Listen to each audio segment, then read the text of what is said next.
Bonjour à tous. Je vous fais aujourd'hui une petite vidéo pour revenir sur le sondage que je vous ai proposé hier sur vos symptômes. Donc hier, je vous ai proposé un sondage sur vos symptômes. Aujourd'hui, un petit visuel sur la mise en place des changements. Alors, où est-ce que je veux en venir? Donc, les symptômes allergiques se manifestent là où le corps est en contact avec l'extérieur. Donc, les muqueuses. Et essentiellement, donc, le système ORL, le système cutané, donc la peau, et le système digestif pour ceux qui ont des allergies alimentaires. Ces symptômes montrent que le corps essaie de se débarrasser de toxines par des émonctoires qui sont secondaires, la peau et les poumons. Parce que les émonctoires primaires sont surchargés. Ces émonctoires primaires, ce sont le foie et les intestins. Les symptômes sont différents pour chaque personne parce qu'ils sont liés à des fragilités intrinsèques et bien souvent à des émotions. Mais le fond du problème, pour tous, est le même. Le corps sort les poubelles. Il essaie d'évacuer des toxines, des déchets qui sont en trop et qui sont superflus. Donc les antihistaminiques, les corticoïdes, qu'ils soient artificiels sous forme de médicaments ou naturels, puisque ça existe également sous forme de plantes, soulagent les symptômes. Ils les cachent, mais ils ne soignent en rien le problème de fond.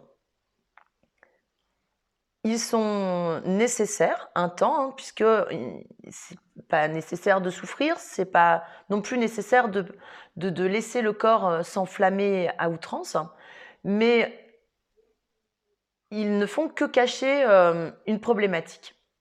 Alors, si l'on compare l'allergie à une fuite d'eau, à un moment donné, l'eau sort par une fissure au lieu de suivre sa canalisation. Ça, c'est le symptôme.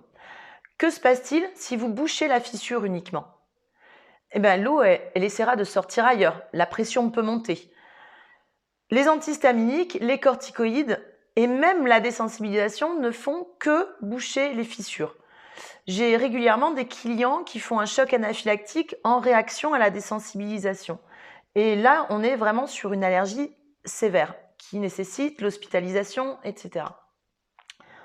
Alors, pour aider le corps en profondeur, le soulager et puis avoir des résultats à terme qui sont intéressants, il faut entrer moins de déchets, mieux nourrir le corps, lui donner les carburants adaptés. Vous ne mettez pas du gasoil dans une voiture essence, par exemple. Et il faut avoir en tête que nous ne sommes pas nourris uniquement par les aliments que nous absorbons, mais aussi par l'air que nous respirons, l'eau que nous buvons, le stress, les émotions, tout ce que nous ressentons, qui influent d'une manière plus subtile sur notre corps, puisqu'elles elles influent sur notre niveau d'énergie et donc elles ont une influence énergétique. Et petit à petit, en fait, tous les changements que nous mettons en place dans notre vie permettent de diminuer régulièrement la quantité de médicaments ou de plantes auxquelles on a besoin dont on a besoin en fait pour calmer le symptôme.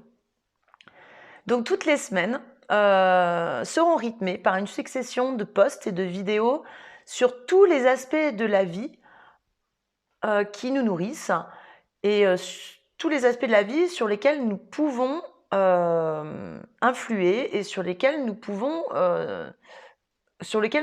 pour lesquels nous pouvons effectuer des changements, de manière à modifier petit à petit des choses dans votre quotidien, des choses dans la manière de penser. Je vous proposerai des posts, des petits exercices de psychologie positive. Je vous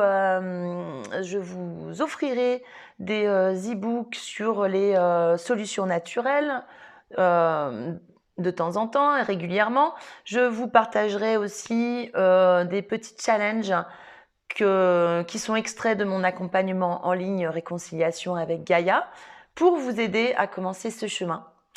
Et en attendant, je vous souhaite une très belle journée et à très bientôt. Et n'hésitez pas à poser vos questions et à réagir à cette petite vidéo en dessous dans les commentaires. À très bientôt.